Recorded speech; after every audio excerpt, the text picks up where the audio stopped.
Hello, welcome to AT&T ThreatTraq for September 16th, 2014. This program provides network security highlights, discussion, and countermeasures for cyber threats.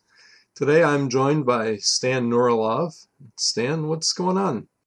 Well, Jim, it's been a pretty exciting week last week. I got roped into some of the POS malware analysis, helping out some of our partners. So it's been pretty busy. Okay. And joining us today, we have a new contributor to the show, Manny Ortiz. And Manny, why don't you introduce yourself to our audience and tell us a little bit about what you do for AT&T? Sure. I basically manage a team of analysts here at AT&T that are responsible for much of the security data that traverses the AT&T network. And actually many of the members here of the ThreatTraq program. Okay, well, thanks, and it's good to have you on board. Thanks for having me. And I'm Jim Clausing, and Manny, why don't we go straight into, you've got a story that you wanted to share with us today. Sure. The story that I picked up on is basically a story title being Hackers for Hires. Raided 300 banks and corporations for 12 years. And basically the story is about a group of German hackers, well, in this case, hackers for hire, because they're hackers that actually were taking money from other corporations looking to do harm to, I'm assuming, their competitors. And I guess this was recently detected by a third-party firm that was asked to come in and do a little bit of investigation. And I guess once they dropped their instruments into their network, they immediately found some suspicious malware on some of the higher-ranked members of that company. What makes this interesting is obviously that this has been going on for so long. They've actually managed to find out they've registered 800 different domains, and they basically it's 800 domains, and the reason why they were able to register so many domains is because I think there's some lax regulations over the obtaining of SSL certificates. When they investigated, they found that the certificates had the same contact information across all 800 of them.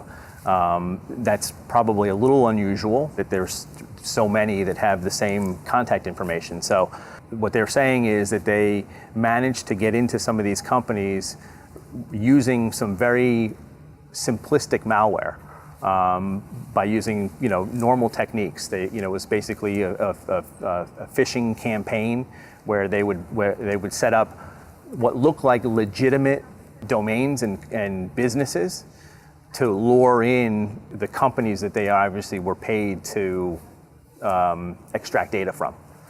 So they basically set up these fake domains with these supposed fake companies behind them, lured the appropriate members from those companies to click on some malware within a phishing campaign, and then basically dropped the malware onto these boxes. It was simplistic malware, and the assumption, and this investigation I believe is actually still going on today, but what they're trying to say is that the reason why it wasn't detected is, well, A, they don't know whether or not antivirus was actually running on any of the companies. We have to assume that it probably was, but they probably either obfuscated the malware. It's probably what they did when they dropped it in. So normal AV hasn't detected it, and because it's basically one-off, it's a company that's doing it, that's setting up specifically to target these. More than likely it wasn't picked up and it wasn't thrown out into the wild. There's actually a PDF that goes along with this story that gives a little bit more detail, not much more detail about this story. The campaign was actually named the Harkonnen Operation, and again there's a paper that's attached here that gives just a little bit more information about what's going on here. They do mention here about the types of malware or Trojans that were actually downloaded or used in this campaign. The Trojan Win7 generic and the Win64 agent were both Trojans that were used. Again, generic Trojans. And I think that's about it. I think that was the gist of the story. I guess a couple of things that I take from this. One, the fact that it was going on for 12 years, these guys were definitely persistent. Right. And the other thing is that, it doesn't necessarily always take the latest and greatest 0-day to get in. That's right. We've seen this with some of the APT actors that we've dealt with, that it isn't necessarily the newest cutting edge thing. It's simple and can fly under the radar, but it's highly targeted, and that seems to work. You get a really good spear phishing attack against the right people, and you can slide it in there. And often, if you're not monitoring for the right things, these guys can fly under the radar for a long time. Right. Yeah. And as long as you back it up with the certs, and you create these dummy companies, so that what they're actually going, what the person who's being phished is clicking on looks legitimate when they go to that page and they see that it's got a cert, right? It should be okay. It's easy to fool people that way. Well, I think we've trained a lot of people to assume that the security icon in their browser means something is secure. Exactly. But maybe they don't necessarily know that they have to look at the certificate a little bit more in detail. Right. Yeah. And the one piece that I did forget is that it was obviously over 12 years that they did this. It looks like they were able to determine that they spent somewhere over $150,000 just on purchasing domains. Oh, wow. So, persistent over those years and was able to obviously spend a little bit of money, but I'm sure their returns were much more than that. Well, they had to have a very nice return to spend that much money. Yeah. But it just does show you, though, that there's a stake, at least monetarily, there for everyone, even including the domain name registrars. Yeah, that's true. Yeah, and I guess that is the one thing that does stand out, is these guys went to the effort of creating these fake business fronts and buying certificates for all of them. That's something that we don't see a whole lot of the normal criminals doing. They don't waste their time on that. They'll steal somebody's certificate or something, but they won't buy 800 of them.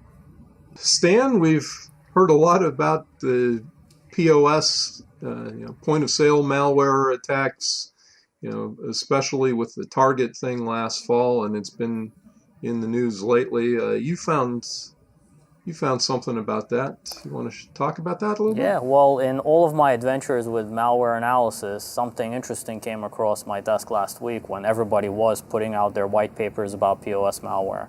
And it's a pretty good paper from Trend Micro, and it lists some of the common architectures for POS systems, how POS systems are usually designed or deployed, and then it talks about some of the ways in which Trend Micro has seen attackers exploit these systems, where the malware can be installed on the network, how the malware usually comes in.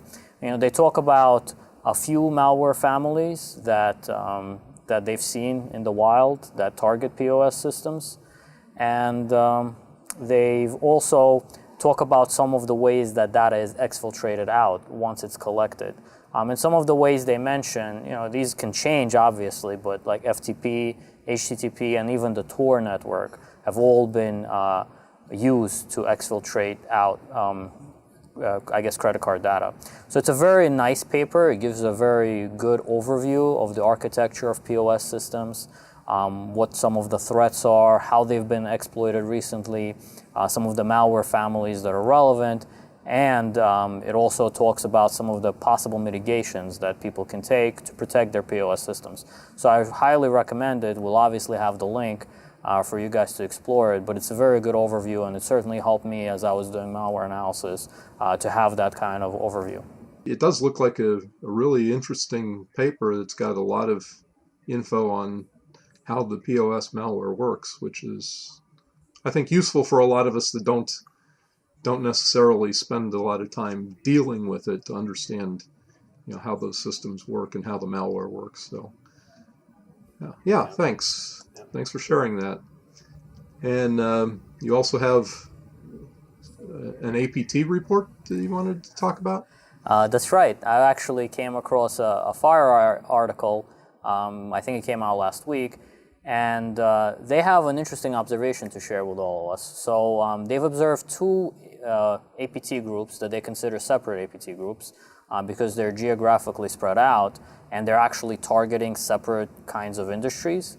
But in parallel, they've been using the same tools and techniques, and so FireEye calls out attention to that and says, it's pretty interesting. That probably means that these are somehow related, these APT groups, even though that they're so geographically distributed, even though they're targeting different industries. But when you look at it globally, when you look at their TTPs, which is tools, techniques, and procedures, you start to see a pattern of, they're really closely related. Perhaps they're getting funding from the same source, or somebody is doing development of their tools the same way. They have a very nice and detailed paper that they've released with this article. It actually has IP addresses, network signatures, MD5 sums of the malware, descriptions of the malware, descriptions of the decoding algorithms, and I encourage everybody who kind of follows this APT topic, who's interested, to go ahead and read it. It has a lot of great detail. Some of the things that kind of jumped out at me from just reading the article is that one of the techniques that they use, which is very good for them, I guess works very well for them, is that they, when they do their spear phishing, they tailor the message in the language appropriate to the party that they're targeting. So they clearly have a way to generate these very well-formed, language-specific emails. What they've started doing is they've started attaching documents and exe files or zip files with a password. So the user, when they double-click, they'd also have to enter the password, and they provide that password in the email. And I'm assuming this actually works to infect victims, because they seem to be having some success with it. And the other thing that really also jumped out at me is that apparently they're creating really large document files and padding them with a lot of extra unnecessary information, just 0 bytes. And apparently the reason they're doing that is that some network protections, like AV systems or network-based protection systems, they actually won't scan files. They're too big. So if they comprise, I guess, maybe too many packets, or they're just too large, they might actually evade detection. So it's an interesting technique. I actually am not familiar with how well it works, but apparently it has some success for these APT groups. And one of the other things is they call out some new malware families that I wasn't familiar with, so it's helped me to understand it a little better. And one of them is one we've heard about a lot, which is Poison Ivy, which we know is in great use by APT actors. There are a couple other custom malware samples or Trojans that they talk about that were new to me, and since the paper is very detailed, I've been able to read it and really learn a lot. So I encourage every one of our viewers who is interested in this topic to also do the same. Yeah, I wonder, like you were saying in the beginning that they're actually putting these two families sort of together, and I'm assuming that they're making some assumptions about that, by looking at the different malware that's involved and their techniques. I just wonder today whether or not that's because they're somehow associated, or you've got a really good copycat, that's able to, so I'm not sure which one it is, but it's interesting to see that, today it probably shouldn't surprise us that there's groups out there that are that are far apart, geographically, but tied together, right? I mean, yeah, and if it was just the poison ivy malware that was used, I would say that it could be plausible that they, it's freely available and it's just another group using it. But in this case, they were also sharing this closed source malware, which isn't widely distributed, and that kind of tied them together. Ties them more and together. It's interesting when you look at analysis from a global perspective. So usually when you're involved in incident response, or anybody is involved in incident response, they're kind of dealing with that isolated incident, and it's sometimes during the fog of war, you're trying to contain the situation. It's hard to see that global scope. And I'm sure that a lot of the victims of this, they're kind of dealing with it individually. What FireEye was able to do is they take this global perspective and see all of the incidents. They were able to determine that this is kind of related. Well, thank you for sharing that, Stan. The one that I wanted to talk about today actually came up at the tail end of my most recent shift as a handler at the Internet Storm Center, and Johannes Ulrich has actually written it up over on the Storm Center Handler's Diary. But it was some traffic that came in, and it turns out it now appears to be a more widespread scan of the Internet. It looked like the traffic was from one of Google's DNS servers, 8.8.8.8, source port 47074, targeted at SNMP, UDP port 161 on servers and hosts spread all over the place. Pretty sure that it's spoofed traffic. It's UDP, so it's easier to spoof, and there's no reason to believe that Google's public recursive DNS server would be attacking things. It also always has the source port 47074. And at first we thought, maybe this was, folks that have SNMP exposed to the internet as in a reflection attack to try to, launch a denial of service attack against Google's DNS server. However, once we actually got our hands on some packets and got an opportunity to look at it, it's actually much more interesting, and it doesn't look like it's an attack against Google's DNS server. It looks like it's an attack against these devices that have SNMP open to the internet. What we've discovered, and I'm not sure that all of it has made it into Johannes's article, some of it is in the comments. What we've discovered is that the folks that are doing this scanning appear to be walking large network ranges. They're varying the third octet first, and then the fourth. So, for example, they'll go to 192.168.0.1, 192.168.1.1, 192.168.2.1 until they get up to 255, and then they'll come back around 0.2, 1.2, 2.2. So they seem to be walking these /16 address blocks, first by varying the third octet of the IP address and then the fourth octet. It seems to take them about 17 minutes to come around to the next the next adjacent. So to get from 1.1 to 1.2, having gone through the other, varied the third octet first, seems to take about 17 minutes to come back around. Some folks have been noticing this scanning going on since Sunday, the 14th.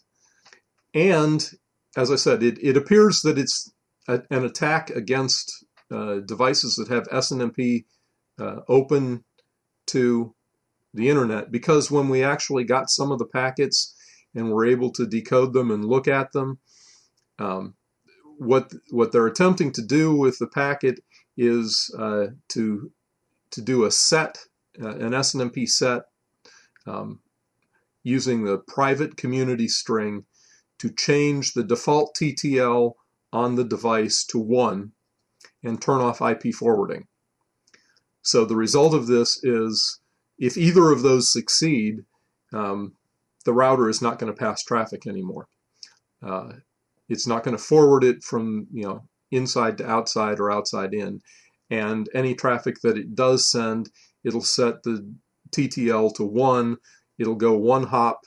The TTL will get decremented, and it'll get dropped by the next router. So it looks like this might be an attempt to do a denial of service attack against some poorly configured routers that have SNMP open to the internet. So far, we haven't actually seen any evidence that it's succeeded in shutting things down, in shutting these down. But if you've got a device that's got SNMP open to the internet and uses a write community string of private, you really need to reconsider that. I think that you made the point there is that SNMP, using SNMP and having it open to the internet, just a bad idea right from the get-go, right? I mean, it just seems to me like you're asking for it by having something like that open, and then not changing the default. I guess the default community string. That would be a big mistake as well, in case you did need to have SNMP open for some reason. Yeah, I wonder how often this attack would be successful. It sounds like there's a lot of preconditions. And I also wonder why they chose, Google's IP address 8.8.8.8, but then left the source port the same, not varying. I don't know. I suspect that it is not going to succeed a whole lot, but folks do plug things in and leave defaults set up. We've seen way too much of that, and there are plenty of devices that have SNMP open to the internet. We've seen that. We've talked about that on the show recently with some of the reflection denial of service attacks. So. Yeah, it's a pretty malicious purpose to try to shut down basically these routers. It sounds very capricious. Yeah, and that's why one of the things that Johannes was speculating on, whether it was really all that malicious or whether it was just a troll, trying to see what happens if we do that, seeing if people will notice or whatever. So I don't know. It's something I think we'll be keeping our eyes on for the next few days and weeks to see what comes of it. Since those are spoofed, we have not yet had any success or any coordinated effort to try to track back and find the folks who are actually generating the attacks. But yeah, it's definitely important to keep an eye on these things because, as we've seen many times in the past, the bad guys usually try something first. If it doesn't succeed, they tweak it a little, and usually that works. Yeah. So. Yeah, that's absolutely true. And we've seen that time and time again. You always see the precursor, and then eventually they found the right mix of, and then you get the full-blown attack. So yeah, absolutely. Yeah. Let's go ahead and take a look at the internet weather. It'll be a somewhat shorter report this week, I think. The first thing that I wanted to point out here was an increase in the number of scan probes on UDP port 135. This is the EP map, the old remote procedure call in Windows. For a long time, we've had a noise floor in the vicinity of 30 million probes per hour. That dropped off here in late August, dropped down closer to 10, and then slowly was creeping back up around 20. As you can see here, starting about the 12th of September or so, there was a large increase in the number of probes. Still not exactly sure what they're looking for. The majority of these are mostly coming from a single AS, and most of the sources are in China, a few more of the big ones in the US. But it really is a relatively small number of IP addresses in a couple of network blocks that are generating the vast majority of this traffic. So we'll be keeping an eye on that. Yeah, I can see there also that there was a minor spike earlier in the month as well, right? I mean, so you see a spike there that goes up to about 120, and before it drops way off, and then you've got sort of nothing for a while, and then all of a sudden it jumps back up. So again, possibly an indicator. Yeah. And I think we may have even mentioned that brief little spike there on the show last month when it occurred. But yeah, the volume has jumped up considerably. Up in the 70 million, peaking up closer to 150 million in the last week or so. So this is definitely one that we will be keeping an eye on as we go forward. The other one I wanted to show was, and we actually looked at this on a previous show as well, related to my story just a minute ago. And what I'm showing on this graph is actually bytes on port UDP 161. And the one that we had talked about on the show previously about seeing some reflection attacks back around the 6th, 7th, 8th of September. And I believe that this little spike here in the last day or so is the scanning activity that I just talked about, these trying to shut down these improperly configured routers. So anyway, it's port 161 is one of those that has been on our radar as a potential reflection attack vector, but now we've got this other possibility that some of the scan activity may be related to this new denial of service attempt. Our top 10 most probed ports this week. The big one of note is TCP 135 that I just showed the graph of a minute ago. And that one jumped from 14th on our list all the way up to number 1. So that was our biggest mover of the week. The rest of these are all pretty much ports that we see on a regular basis. TCP 22, that's SSH, password guessing. TCP 1433, which is Microsoft SQL. TCP 80, normal web traffic. 53 UDP, DNS.